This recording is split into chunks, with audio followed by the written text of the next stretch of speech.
Psychedelics Today, everybody. This is Joe Moore, your host today. Today on the show, we have Richie Ogulnick. Richie is a very interesting guy with a great story. I think y'all will really like this. He's an Ibogaine pioneer, and we get into that story early on in the interview, so I won't bore you with that. But he's been in the game for a long time, has taught a lot of people a lot of things about Ibogaine, and has a lot to say. I really enjoyed my time interviewing Richie, and you can find him over at ibogawithrichie.com, and we'll have links to that in the show. He's out of Florida, spent time in New York and all over the States training and doing work with folks. So really fascinating gentleman. I like his approach a lot. It seems in line with the philosophy of psychedelics today for the most part, best we can tell, because, this is just a podcast interview, and it takes really a long time to know more about alignment. Anyway, fascinating talk track here. Talk about the history of Ibogaine and uses, and thinking around addiction and addiction therapy. Hope you enjoy it. If you want to support the show, check us out at patreon.com/psychedelics today. You can leave a donation as small as $2 a month over there, and we have various rewards for you contributing. If you want to support us and show your support in public, we've got all sorts of great t-shirts, sweatshirts, and stuff for sale over at psychedelicstodayshop.com, which you can get to right from our main site, psychedelicstoday.com. And as always, please leave us a review on Facebook or iTunes. We love that kind of stuff, and tell your friends. So I hope you enjoy this episode. This is Joe Moore signing off on the front end from Breckenridge, Colorado. See you on the other side. Hello, everybody. Welcome back to Psychedelics Today. Today on the show, we have Richie Ogulnick. Richie, thank you for joining us. Thank you for inviting me. I appreciate it. Yeah, I'm looking forward to our chat. So you are a long time, I don't know the phrasing we want to use here, but I'll say Iboga facilitator. Ibogaine provider. Ibogaine provider. Yeah. Cool. And so I guess anything else that you like to kind of lead with when you tell your story, like what you've been up to, or? Yeah, basically, whatever questions are asked me, I'll answer. All right, cool. So this is a highly obscure plant and molecule. I think up until very recently, people were not able to synthesize the molecule. So let's kind of go back in time a little bit. Like, what were you up to when you found out about this plant and actually went to Gabon? Decades ago. Was it 3 decades ago? Okay. 1989. I was actually introduced to Ibogaine. I was selling my crafted rings and met up with a person back then in his 50s by the name of Al Markowitz, who I met on the streets of New York as he sold his wife's earrings, and I was selling my crafted rings. I was visiting family and friends up in New York, mostly lived in Florida. But when we met, we traded each other's numbers, and I taught him eventually over the years how to make the jewelry, and he shared some other things with me. Basically, we kept each other privy of the latest alternative modalities, and so he called me one day. It was Thanksgiving week of 1989, and he asked me if I knew about Ibogaine, because he had just heard of a couple of physicians who heard about some sessions where people were literally, within a 36-hour period, placed into a pre-addictive state by taking this alkaloid extracted from a West African shrub. And I had no relationship with addiction, but I was so poised and so ready to do something as an end in itself, not as a means to an end, something that I can just really fall in love with doing as a service and to keep a roof over my head as well. And so when I heard about Ibogaine, I walked to the herbarium library at the University of Florida in Gainesville, came across a one-page article about a fledgling corporation called NDA, created by a man by the name of Howard Lotsof. And it turned out when Howard was 19 years old, he was living down in the village in Manhattan, and a chemist gave him a dose of Ibogaine. And this is back in 1962. Howard was a heroin addict. And 3.5 days later, he walks out of his apartment, looks up at a tree down in Manhattan, and he said to me it was the first time that he wasn't afraid. And then he walks further into the village and he realized that he wasn't in narcotic withdrawal. So he asked the chemist what he received, and the chemist gave him 5 more doses, which Howard dosed to 5 of his friends who were also addicts. And none of them experienced any symptoms of narcotic withdrawal, which is ordinarily absolutely agonizing. And he shelved that experience. And 25 years later, back in the mid-'80s, a few years before I was introduced to it through him, he began to pursue it. And when I received this hard copy packet of information, it was before any of us, or most of us, had computers. I was absolutely mesmerized to read the subjective testimonials by now ex-addicts who went through this 36 to 45 hour psychoactive experience, this deep and long 3-stage process. And I just fell in love with the idea of, and I couldn't understand why, because I had heard that these sessions were being done in hotel rooms in Amsterdam for $15,000 to $18,000. And so why couldn't I go to Cameroon and go down to southern Cameroon and meet up with the pygmies and have them look around me and through me and determine whether I was going to be the harborer of Ibogaine to the world. I could buy 40,000 doses for 3 cents each, go to Needle Park in Europe, call CNN, 20,000 people can be dosed with Ibogaine, and 1/4 of them would show up for their free needles the following week. And that was the end. That would be the end of my messianic complex. That was my actual, innocent, naive dream. I didn't understand why a plant can cost so much and why wasn't it being more readily available to people that needed it. So it took me a few years to gather the courage, the mosquito net, the sleeping bag, and a few $1,000s to go to Cameroon. And I could continue with the story if you want me to. I just want to, yeah. Well, backtracking to Lotsof, were you ever aware of what kind of dosage he received on his first go? I was, because back in the mid-'80s, he patented.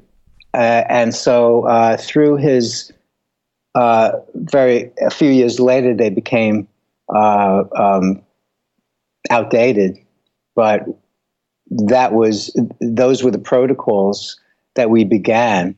And his dose range was, at that time, and things have changed since, probably around 15 milligrams per kilogram of body weight of Ibogaine hydrochloride. Okay. Right. The alkaloid. Right. And you stated something earlier, 25% of folks would be going back for heroin after a treatment. Is that what you... You said something about going back for needles earlier. Oh yeah, no.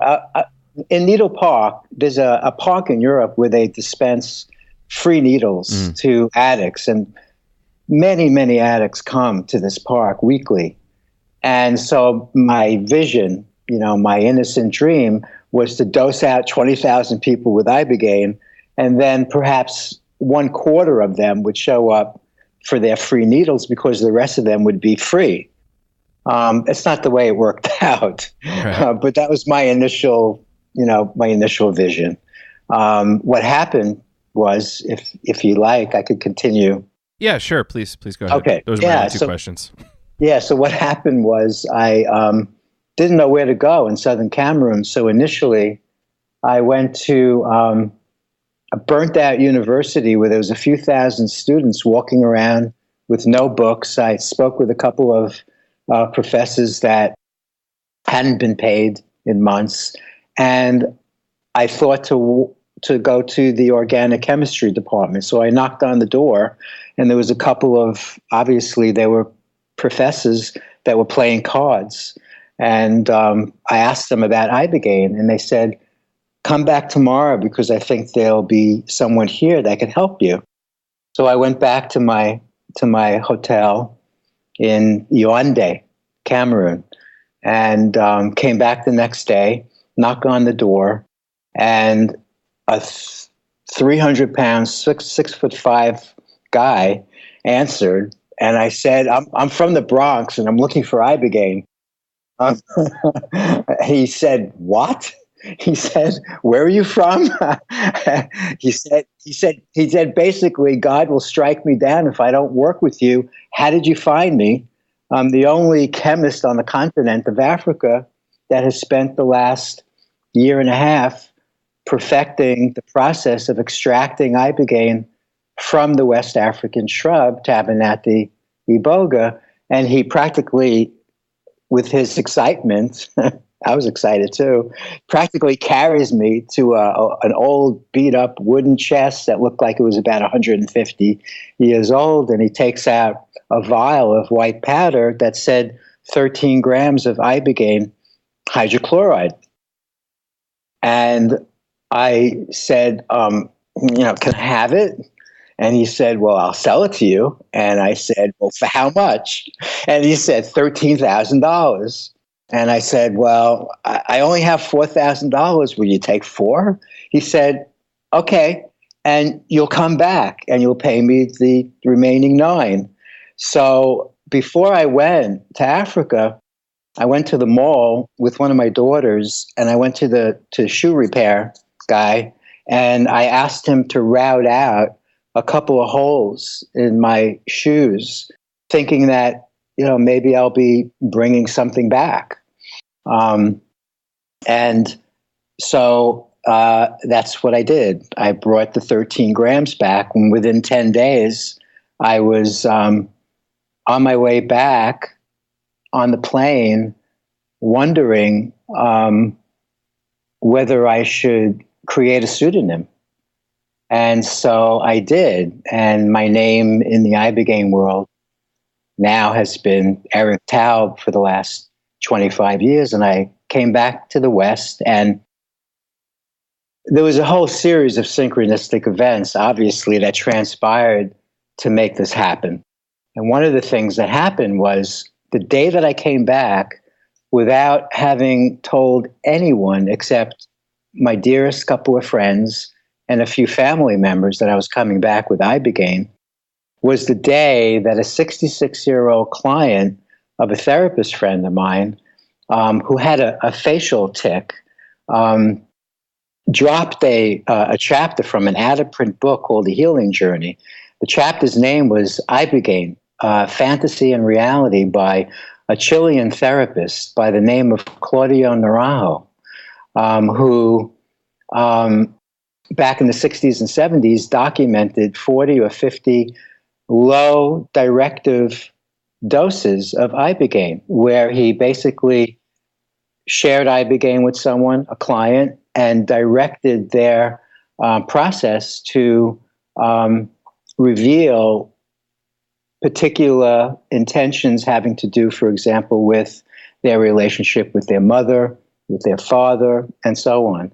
And so those protocols, specifically how many milligrams per kilogram, were the protocols that a few therapists, friends of mine, and myself and a few other friends began to work with immediately, because we didn't know how to work with Ibogaine to create the psychotherapeutic, the spiritual protocols. We had some ideas as to how to work with addicts because of Howard's patents, but we didn't know how to work with the others. And then, very soon after I arrived back, there was a friend who published an article in a New Age magazine in California called Magical Blend, and this was in 1993. And then 13 days after River Phoenix, the actor, died in front of a club in LA, in Hollywood, his dearest friend, who was a heroin addict, came to do a treatment with me. River was born and raised in Gainesville, Florida, where I lived. And so the entire family and his friends heard about Ibogaine. So things just proliferated, and as people came, I began to train a couple of doctors and ex-addicts and paraclinicians. If an addict did a treatment and they really wanted to work with Ibogaine, I said to them, well, if you come back in a year, you could even settle down here in Gainesville. But if you come back after a year and you're still knocking on the door, if you want to be trained, then you'll help me with treatments. People were coming from Australia, from England, from all over the world, mostly from the United States and Canada, because nobody had Ibogaine available. So basically, it was pretty much of a 15-and-a-half-year stint where I conducted about 754 psychospiritual and therapeutic and addiction-interruption sessions underground.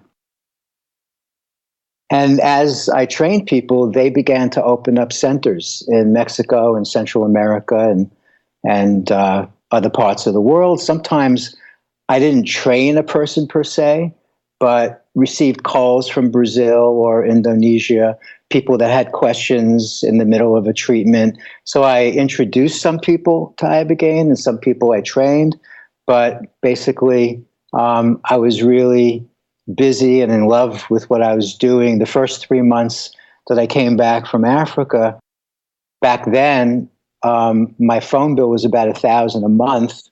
I was on the phone like all day for 3 months, just sharing this with everybody that I knew. And, sometimes I would like be so excited on the phone when I was talking to somebody about it that they would get really excited too. And I would say, I'll send you an overnight packet of information. And then I would call them a few days later and I would say, did you get the packet? And they said, what packet? And then I realized that I was really getting excited. And maybe they were getting excited for 11 seconds, but I had to understand that people weren't excited about it as I was. But basically that's the story. Great. Well, it's really cool. And it's good that you were doing it in Florida. Florida seems to get neglected in the psychedelic world a little bit, though I do know there is a counterculture in Florida because wherever there's such a strong mainstream culture, there's an even stronger current of the counterculture doing interesting stuff like this. And it's really great you were able to bring that to Florida. This was back from 93 to 2006 or 7. And I did some traveling too throughout the Southwest and California and Europe, introduced it to some people there, and they carried on, created the underground in New York City. We initially distributed flyers and brochures in front of methadone centers in Harlem, and because there are people that can't afford to go to centers in Mexico, or they can't afford the prices that they have. So I was very stubborn for years to admit to myself, very reticent to admit to myself, that Ibogaine was not going to be the home remedy that I initially wanted to create, where we can reach 1 million people legally, without professional care, inexpensively. And so I created the Underground in New York, and since then, probably some thousands of people have received Ibogaine Underground in throughout the country. I invited about 10 people from all over the country, from the Bay Area and so on, to come to New York, people that either had friends or family or were able somehow to situate themselves in Manhattan for 3 or 4 months to be trained to work with Ibogaine, and then to go back to their respective cities. But after some years, I realized that it wasn't going to be the home remedy. And in fact, in the last 25 years, we've reached, I'm guessing, about 18,000 people with Ibogaine. And it's, a drop in the bucket compared to the people that could really use it in terms of addiction interruption and other ways as well. And that brought me to letting it go for a few years, and then going to Vietnam and finding a combination of Western and Chinese herbs that significantly lowers the tolerance to opioids. And that only costs very, very little. It's legal.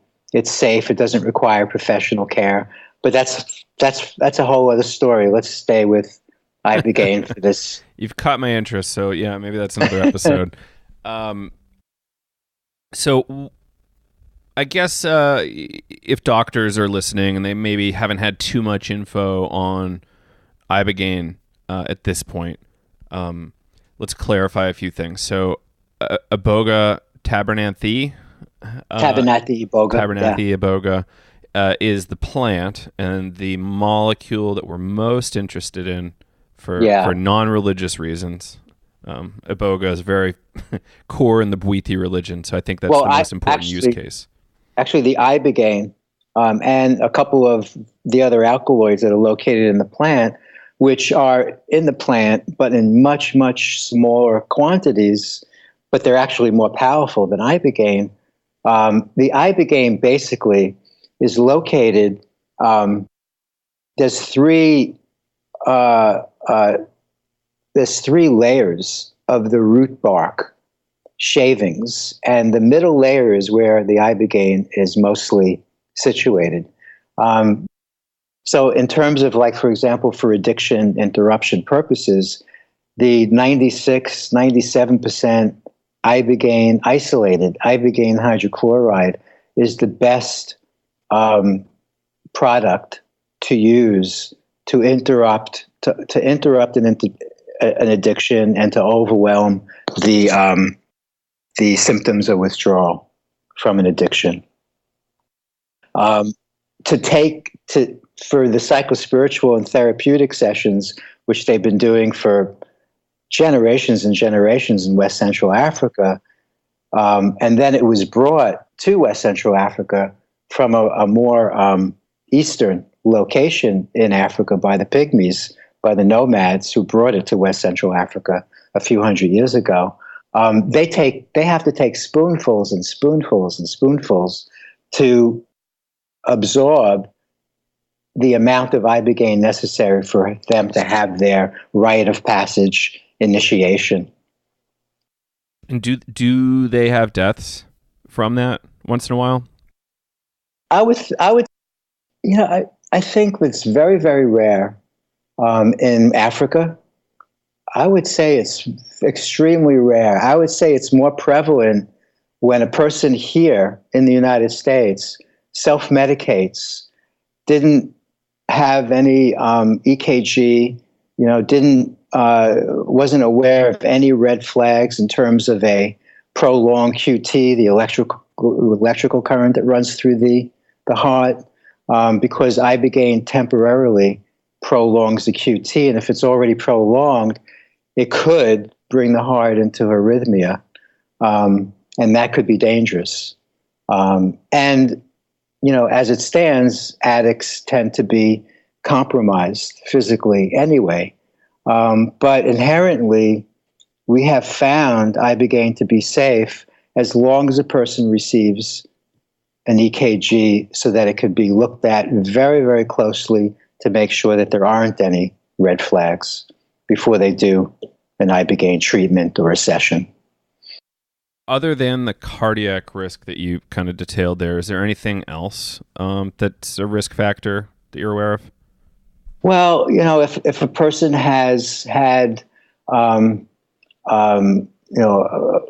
suicidal proclivities, or certainly schizophrenia, psychotic breaks, if they had experiences like that when they've previously done a psychoactive, then those are counterindications. And then there's a few more as well. Okay. So that's available elsewhere. We don't need to go into all that stuff now. But yeah. Can you mention briefly the other two compounds in the plant that you're... Well, there's one particular one called Ibogaine. And a friend of mine, a chemist, is really looking to isolate Ibogaine. It's in very small quantities, but it's very, very, very powerful. There's another one, Ibogaine, I think. But and both similar effects, like psychedelic and interrupting addiction? We don't know. Okay. Not enough data. We know psychedelic. Okay. But we never isolated those and just gave those to an addict to see what would happen. And in your opinion, is Ibogaine adequate for most purposes so far? Most purposes being? Around addiction and specifically around addiction. Ibogaine, there's a miracle component to Ibogaine. There's nothing that I've come across on the planet that can literally reset the biochemistry to a pre-addictive state, bring a person to a pre-addictive state so that they have choice again without having to go through any of the agony, the symptoms of withdrawal. Not that it's a cure, but it's this amazing tool, and it's so humane. And on top of it, there's a second 36-hour or so self-reflective stage where a person very often has a life review. They get to see what brought them to the addictive process in the first place.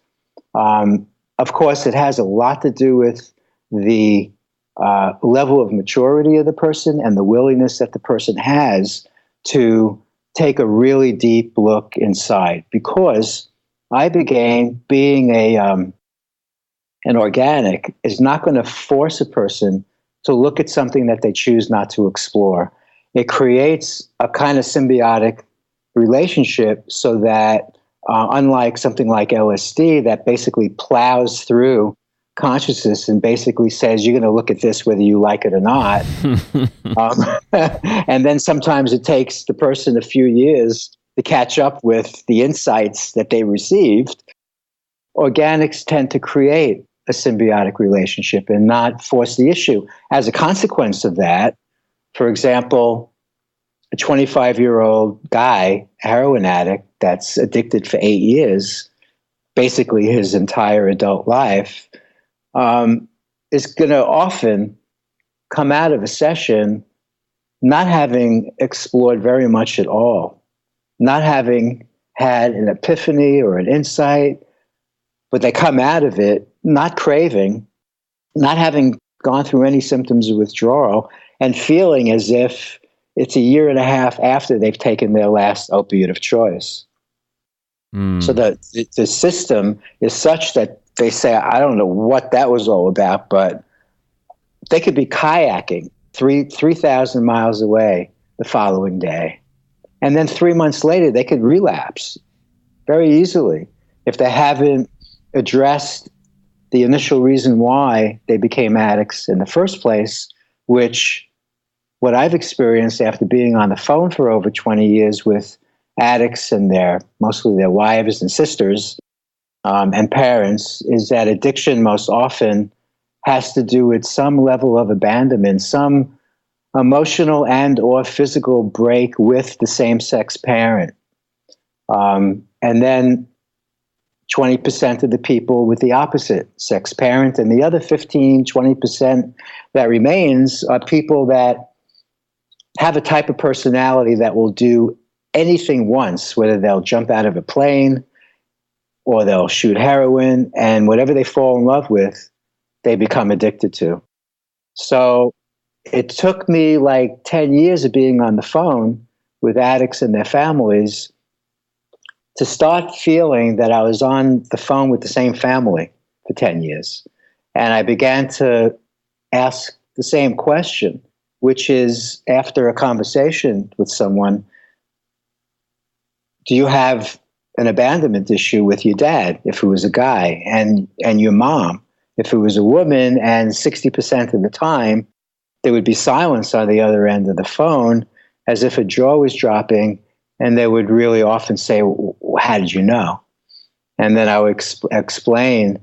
And so what Ibogaine at least does for an individual is it gives them insight that they have to do something that they've never done before in terms of their addiction. It gives them the understanding that maybe they need to be open to sitting across from a same-sex therapist that they really admire and respect, because addicts tend to befriend people and sit across from people that that they basically have control over. And addicts tend to be a lot more intelligent and a lot more sensitive than even the average therapist. So it's really easy for them to manipulate and control the relationship in the name of therapy. But when they have the courage to at least sit across from someone that they really admire and respect, then all bets are off. They're not in control anymore. And that's when the healing can really happen. So that's what some people get from their Ibogaine experience. Other people get a lot more. Other people will spend 30 or 40 hours in that self-reflective condition processing an array of pictorial gestalts and archetypal vignettes and an unleashing of repressed memories, pictorially reliving, except with a witness component, so that they're processing so much stuff. And then even energetically, I must say, it seems as though a whole bunch of extraneous file cabinets are thrown out of the system as a result of really relaxing into that 36-hour self-reflective stage. And this is without sleep, right? Yeah, no, you're under the covers with your eyes closed in a waking dream state, and you don't sleep that first night. And some people don't sleep until 3 o'clock to 6 o'clock the next day. Okay. But you're awake inside, and there's a witness component that's very strong to whatever processes you're going through. And I think it's the witness component that really divests a person of and helps them process through a lot of material. So and some people have, I would say, let me try to back up here. The chemical is really interesting in that it's super complex. It's like not a basic, 4-bond molecule. It's like... Yeah, some people say it comes from another planet. Right. Like even Hamilton Morris, the famous TV guy from Vice doing a lot of psychedelic shows now. He's, said something similar. Looks like an alien molecule. Not meaning it is, but, perhaps. But so very interesting chemical. And its interaction with the human body is so pharmacologically complex that for whatever reason, like you've been saying over and over, people get to shortcut the classic opiate detox symptoms. Right. And yet, they're left with some of the baggage for sure that brought them to the addicted. And so the honeymoon period after Ibogaine is very challenging, especially for a 25-year-old kid, because you feel so good. You can't imagine that you could ever crave again or, but a 45-year-old or a 38-year-old, a 55-year-old knows better. and those are the ones that tend not to relapse. Right. Okay. So older folks, would you say there's a cutoff age? Well, not really a cutoff age, but a zone, there is. Like 30 and above? No, older, 37, 38 and above. Okay. They've already lost a part of their life. They burnt some bridges. They have kids. They have a mortgage. They have a job. They have a support system. They have a life, whereas a 25-year-old tends to be going back, living in their parents' basement or so on. And so, I immediately, upon receiving a call from people, talk more about what's going to happen after Ibogaine than I do the Ibogaine experience itself. Right. I talked to a gentleman a few years back, former addict. He's like a big DJ in Las Vegas or something now, and he runs a facility that is kind of like a stopping station. I think it's called Holistic House. I don't remember the guy's name, but you come up from your clinic in Metro Tijuana, Mexico, drive. Is it Justin Hoffman? No. Yes. Yeah, that is him. Yeah, it was Abby's son, Abby Hoffman's son. Oh, whoa. Well, that would have made me more impressed when I had the phone call. I was already impressed with him, but that would have been really cool to know. So really interesting facility where people get to go on, I don't know, kind of a learning retreat for a week or two or however long they want to be there, where they can learn to eat well, do healthy things. Yeah. Not just jump right into the, drug dealer's grasp. Because I'm sure for a lot of these folks, the drug dealers know where they live and say, hey, oh yeah, sure, please buy my drugs again. Or here's some free drugs because I know you're going to be hooked. Yeah, so that's something around addiction that's really kind of, I don't really know about bothered me, but been on my mind a lot. We can do all these rehabs and we can do these treatments, but if, you're going back to the neighborhood you grew up in or where everybody knows you're a drug user, it's so much easier to fall back in. How do you talk about that? Like, do people need to move? It depends on the individual. Particularly when it comes to speed, methamphetamine, crack, and cocaine. If a 25 or a 30-year-old comes and calls me, there are two other components. And one is relocating immediately after their Ibogaine treatment, at least 800 miles away, not 400. That's only 2 gas tanks. You got that right. But 800 miles away. That's because 400 miles is a bus ride. 800, and the craving becomes less and less. When a person is relocated in a new place, it's incredible how much less the craving is. A couple of months after Ibogaine, when they're having a bad day, they don't look for their new contact. Whereas if they're in their hometown and they're having a bad day, 8 days after Ibogaine, they're copping. Right. This is with speed, because we don't have crack, cocaine, and methamphetamine receptor sites in our biochemistry. And so for me, my opinion is the Ibogaine is like a solid 33% of the equation. but it's not 51% or 49% like it is with alcohol and opioids, because we've got opioid and alcohol and nicotine receptor sites, and the metabolite that's created when the ibogaine interacts with the biochemistry creates a metabolite that fills up those receptor sites and literally gives the person like weeks and weeks of this honeymoon period where they're not craving. So it depends, even with a 25, 30-year-old doing opiates, if they're chronic, then I'll suggest to the family and to them, and in fact, sometimes to the family, I'll say, I wouldn't even have them do Ibogaine unless they're willing to relocate. And if you've got the means to help them for a couple of months to start all over again somewhere, then that's the way to go. And then third component is sitting across from a therapist, usually not always necessary, but often necessary, a same-sex therapist that they really look up to and admire. And the interesting thing I always noticed is inadvertently, the 12-step program has something like a 6 or 11% success rate. And during that success, what happens is inadvertently, people find a sponsor that they really admire and respect.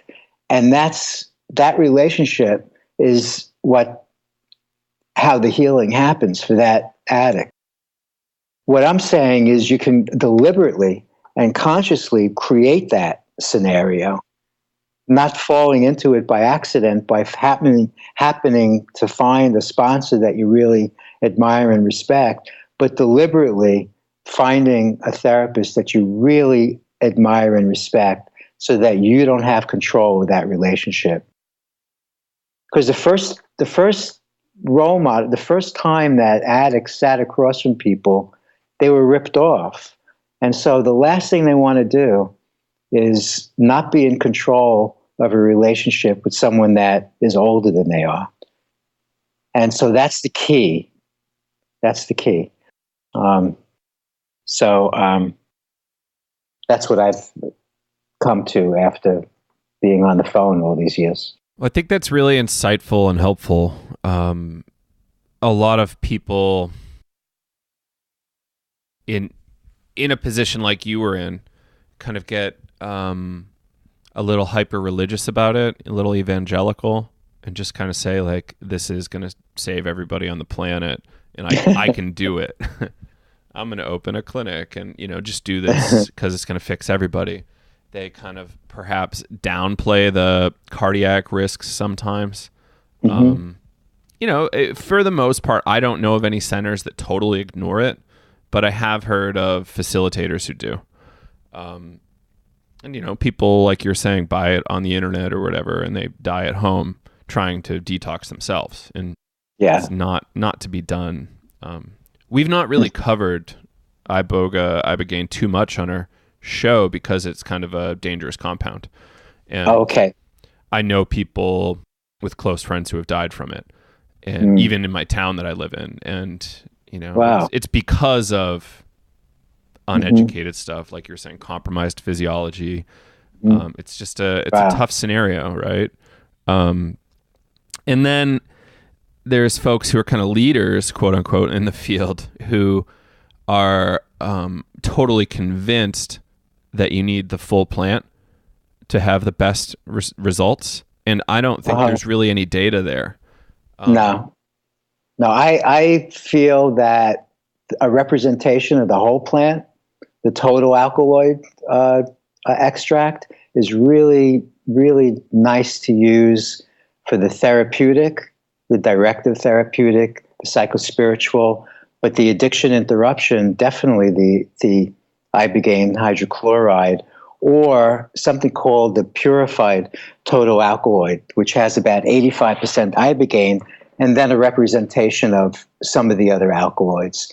But the root bark or a TA that only has 35%, I've heard actually prolongs the QT a little more than the isolated Ibogaine hydrochloride. And it's just not for me. Right. And QT, again, for folks who aren't in the know, is the electrical pulse or regularity? Current that runs through the heart. Okay. Yeah. Sure. So I assume you've met Dana Biel at least once. So oh sure. I've not had him on the show yet, but we're somehow connected on Facebook, and all of a sudden I get a message from him, and I've never communicated to him, but I've always, been interested in him. He calls and starts going off, and I'm like, all right, pump the brakes, man. This is a really great conversation, but let's slow it down.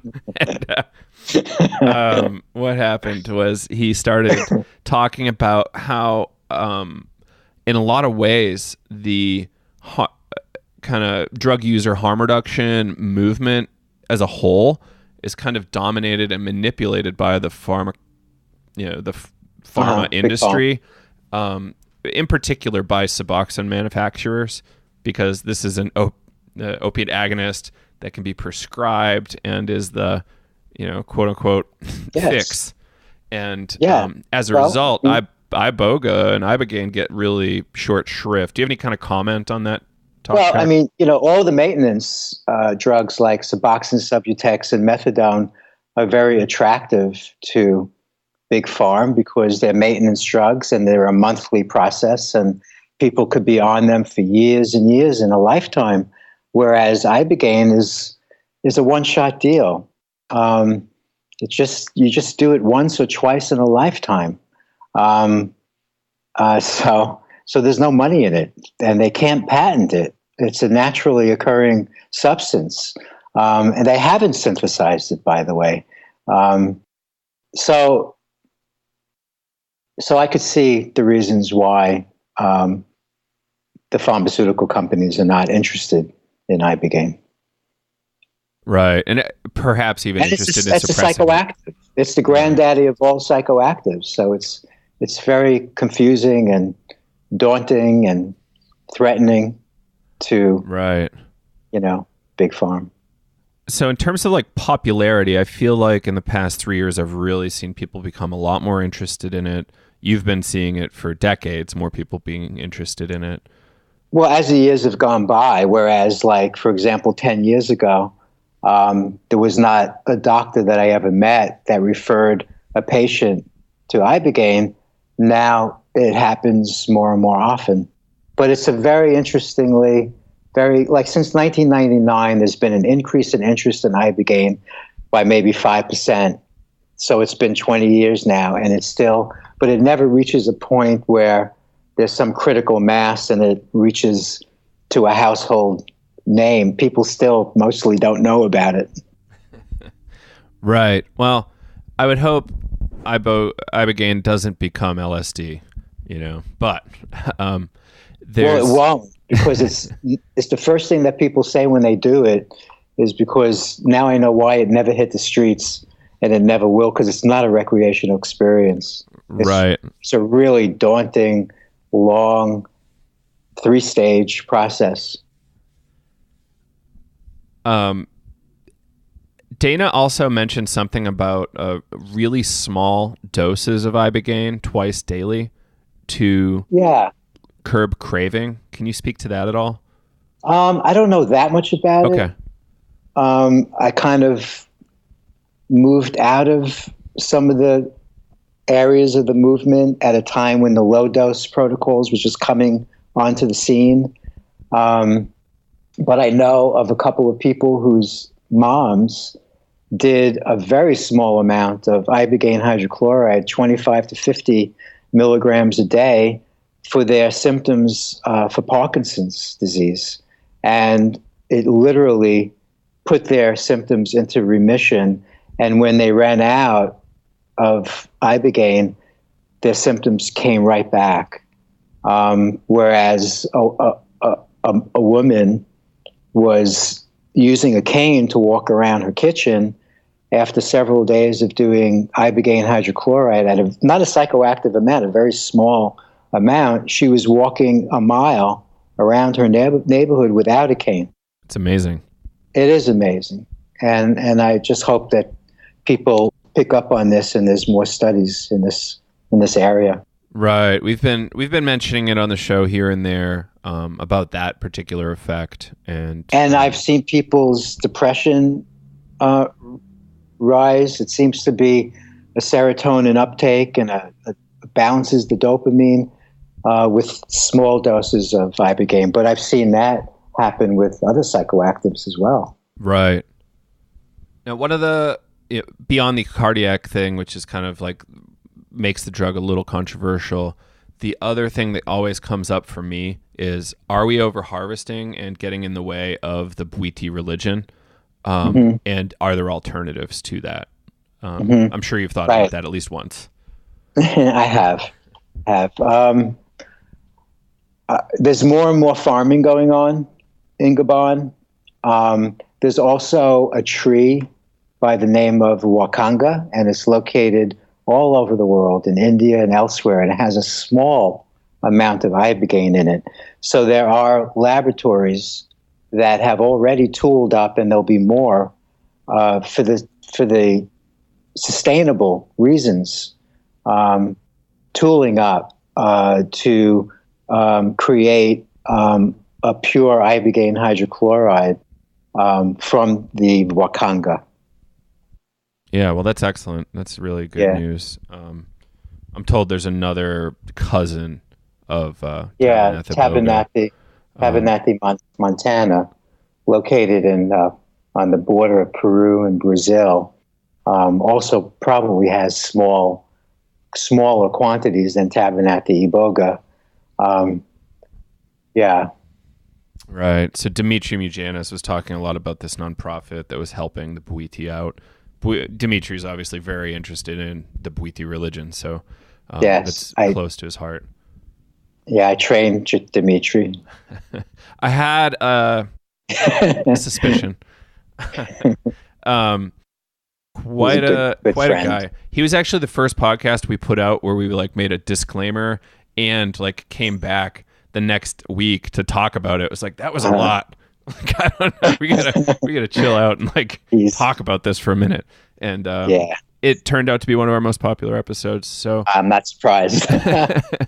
I'm hoping this does too, because this is a really important subject. Obviously, lots of people are dying from opiates, and a lot of lives and families are being ruined. Diseases being taken up, I guess, that we don't need to have these infections. And right. Is there any? So Switzerland and Portugal really cleaned up their act around opiate addiction. Do you know if there was a lot of Ibogaine activity in those countries? Well, it's illegal in Switzerland, right? In Portugal, it's available, but there hasn't been that much activity. Really interesting. Yeah. So I know it would be decriminalized. Just a few people a month, Yeah, it's a shorter flight than for you. Maybe. I actually don't know. And, very few people are actually attracted to Ibogaine. First of all, people don't hear about it. But even when they do, it's, the granddaddy of psychoactives. It's a long, daunting experience. It's not a recreational experience. And it's quite a commitment to do Ibogaine. Right. Yeah. No. There's a reason I've not consumed it. Well, there's a bunch of reasons, but yeah, that's one of them. If I was hooked on pills, though, I'm thankful that I know a lot of these things now and could theoretically help myself. I've done a lot of sessions, hundreds, for therapeutic intentions, not addiction-interruption, and there's a lot to get out of it. It's just a terrific psychotherapeutic tool. Some people say it was 10 years of therapy rolled into a couple of day process.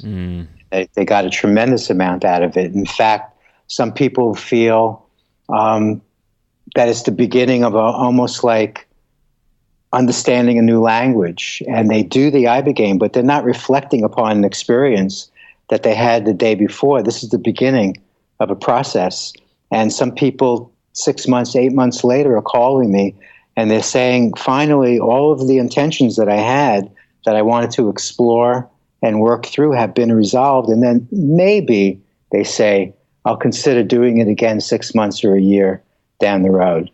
So it's something that people don't do weekly or monthly, but they take very seriously, and they, the pilgrimage towards this is very, very filled with really sincere intent. And as a result, people have a life transformative experience. So it's certainly not just for addiction interruption. Right. Huh. That's actually an interesting way to look at this. So like, LSD and mushrooms could be quite overused, right? Like people could be doing them every other day or something, or every weekend at like outrageous doses. And they could be fun, and, they could be insightful. They could be fun. But it could also wreck your life, right? In terms of like, habituation and poor behavior, decisions, etc. Ayahuasca, you could theoretically do weekly. I've heard of people having issues in their lives. You're doing too much work too often. Like, why do you keep doing this? And you're not integrating it. Aren't you married to me? Like, are you now like married to this church that you're going to all the time? So like, that's, one thing, but it's certainly not something you're going to drink every day in a normal psychoactive dose. And then with Ibogaine, like that's really interesting. Like you're really not going to want to do that once a week. No, you're maybe not even every 3 months. No, yeah. So that's a really fascinating way to look at it. Yeah, like for example, a therapist called me a few months after she did a session, and she said the thing that I got out of Ibogaine was that 60%, 70% of the amount of thoughts that are running through my mind per hour are gone. And I could sit with my client and have a sense of empathy and a sense of presence about us much more deeply than I did before the Ibogaine. This is something that unfolds over a period of weeks and months afterwards. Right. So anything we may have missed, we've got about like 5-6 minutes left to record here. Nothing immediately coming to mind for me, but anything you'd like to throw in? No, not really. No, I'm just, I'm not doing addiction interruption treatments, but I'm doing the therapeutic and psychospiritual sessions. And if anyone's interested, they can get in touch with me. Perfect. Yeah, your links and stuff will be in the bio. Can you speak to like the global legal status of the drug? Well, there are actually more countries in Europe now where Ibogaine's illegal during the last several years. I don't think there's been really any headway in terms of legalization. How about Bahamas or Mexico? Is that kind of a gray zone? Yeah. It's actually legal in the Bahamas, which is very interesting. And it's legal in Panama. And it's a gray area in many, many countries, from Costa Rica to Mexico to Germany and a few other European countries. New Zealand, I believe it's a class 3 now, where a doctor can prescribe. I'm not sure exactly what the parameters are. And are you aware of any medical trials that might kick off? There's so many trials happening in the United States. So many people, doctors that are doing studies, but I'm sorry, okay. I'm not familiar. No worries, with those. No worries. But Dana certainly would be. Oh man. He was mentioning some other compounds that were really interesting too, and I really need to follow up with him. He had, all the information. Right. Yes, he does. Yeah. Well, Richie, I really appreciate your time on the show. It was really fun, and I think we should have you on in the future to talk about this herbal blend that you've discovered. Okay. That would be really fun to dig Thanks into. for inviting me. It's good to meet you. Yeah. Well, until next time. Thank you. And there you have it, Richie Ogulnick from ibogawithrichie.com. He's a facilitator with a lot of history behind him and some interesting stories to share and some helpful stories, I think, for a lot of us who are curious about this substance that we often think is highly dangerous. And after talking to a few cardiologists at the Arizona Psychedelic conference that just wrapped up in Tempe, I'm more and more confident that the cardiac risks around Iboga can be mitigated. So, perhaps we have to, like with all of these plants, be careful about over-harvesting. There are other plants that contain this compound. You can get the compound in a pure hydrochloric acid form. So, let's leave some for the tribes who have this as part of their religion. That's kind of the message in the ayahuasca space, the peyote space, and others. So, just be careful out there. I know there was that recent study on ayahuasca being fine, but, just be careful. We come from a long line of colonizers, and perhaps we don't need to perpetuate that kind of harm anymore. And working with a hydrochloric acid compound from another plant that's not used this way and is not under as much pressure from global interests, perhaps something we should check out. So anyway, it was a wonderful interview. I really appreciate Richie coming on and sharing his stories with me. I think we're going to keep chatting because he just really got me more interested than I've really ever been in the compound. So thanks again, Richie. And if you want to support the show, please check us out over on patreon.com/psychedelics today, or maybe scoop up a copy of Navigating Psychedelics. You can find that at psychedelicstoday.teachable.com or right from our site. Hope you all have a great rest of your day. This is Joe Moore signing off from Breckenridge, Colorado. Bye.